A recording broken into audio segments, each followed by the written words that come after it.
There are standard formats for exchanging electronic billing data, which have been defined. Most payers stick to these standards and require no more information than the standard requires. However, there are quite a few exceptions where payers require special information or adjustments in order for them to process the transactions properly.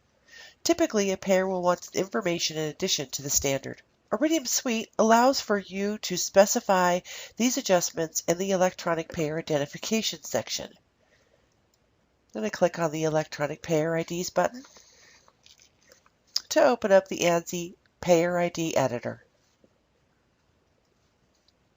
In the first step, we're going to open up the Electronic Payer ID for the payer by double-clicking on the row.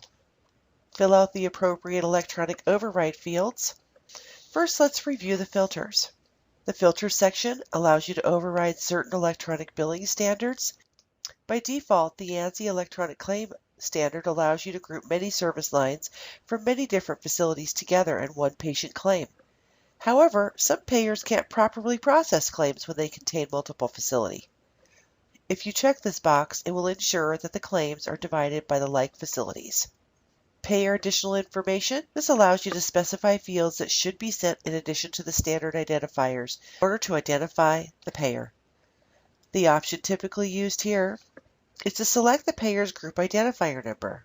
The group identifier was supposed to be phased out since NPI, but some payers still need this information in order to process claims. Use the drop-down box to make your selection.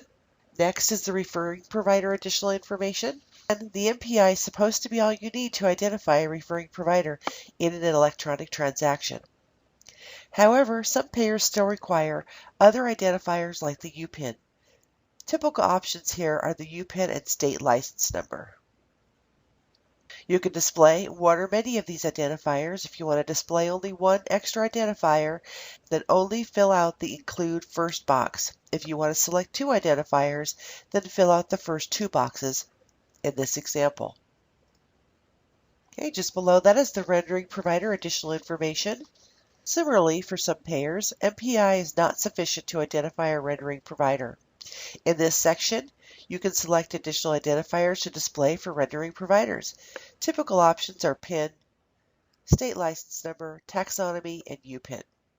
Fill out as many as needed. And lastly, subscriber additional information. Certain payers require extra identifiers to identify the subscribers or patients whom the claims are being sent for. The typical option selected here is a Social Security number. Remember, once you've made changes, you're going to need to select the orange Save button to save. And this concludes the section on electronic billing overrides. Thank you for viewing this training video. Please remember that Iridium Suite's online help menu is a valuable resource for your questions about the software.